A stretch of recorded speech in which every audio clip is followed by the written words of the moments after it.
कांग्रेस के पूर्व अध्यक्ष राहुल गांधी की भारत जोड़ो यात्रा इन दिनों पंजाब में है, जहां राहुल अमृतसर के मशहूर गोल्डन टेंपल में दर्शन करने पहुंचे। पंजाब पहुंचते ही राहुल की सुरक्षा का मुद्दा गरमा रहा है।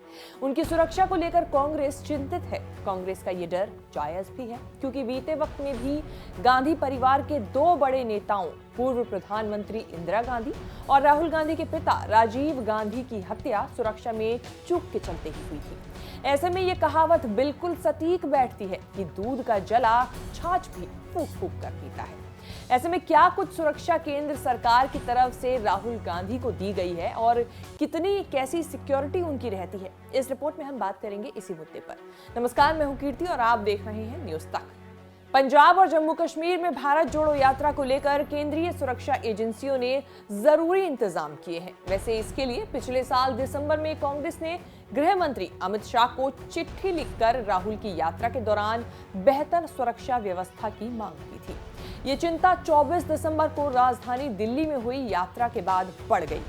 इस चिट्ठी में कांग्रेस के जनरल सेक्रेटरी केसी वेणुगोपाल ने लिखा कि भीड़ को रोकने के लिए कांग्रेस कार्यकर्ताओं और भारत जोड़ो यात्रियों की जो यात्री हैं, उन्होंने राहुल गांधी के आसपास घेरा बनाया, जबकि दिल्ली पुलिस मूक दर्शक बनकर सब देख रही थी।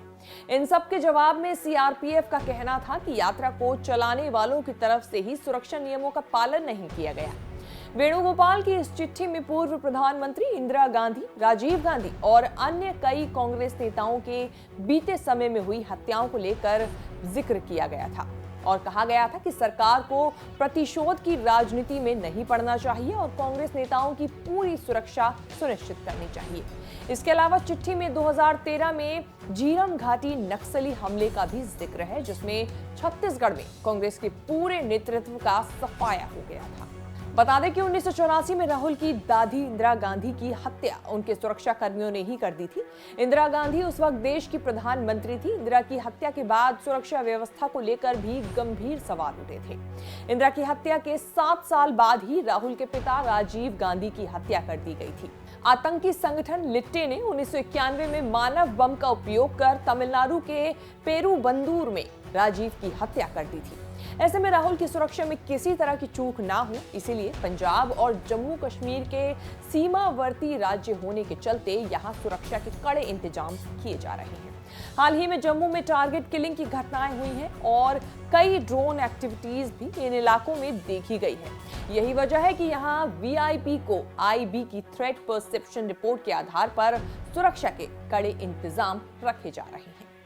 वैसे बता दें कि सिक्योरिटी एजेंसियों की येलो बुक के मुताबिक राहुल गांधी को Z+ कैटेगरी की सुरक्षा मिली हुई है। येलो बुक वो किताब है जिसमें वीआईपी लोगों की सुरक्षा को लेकर इंफॉर्मेशन होती है।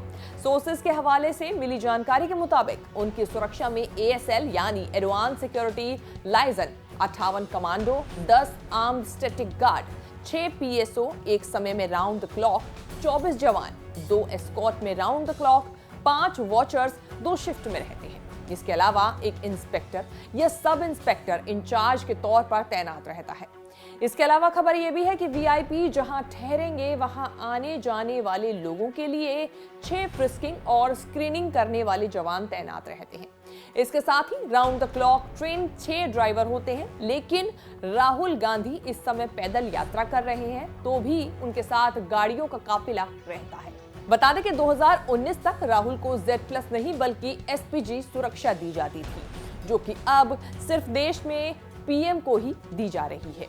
प्रधानमंत्री मोदी को मिल रही सिक्योरिटी पर भी जरा नजर डाल लेते हैं तो उन्हें देश की सबसे महंगी सुरक्षा व्यवस्था यानी SPG में रखा जाता है, जिसका रोजाना का खर्च करीब 1.17 करोड़ है।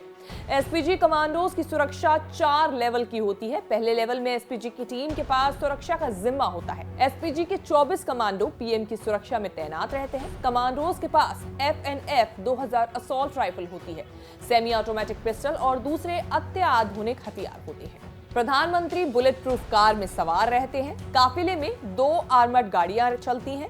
9 हाई प्रोफाइल गाड़ियों के अलावा एम्बुलेंस और जैमर भी होता है। PM के काफिले में डमी कार भी चलती है। काफिले में करीब 100 जवान शामिल होते हैं।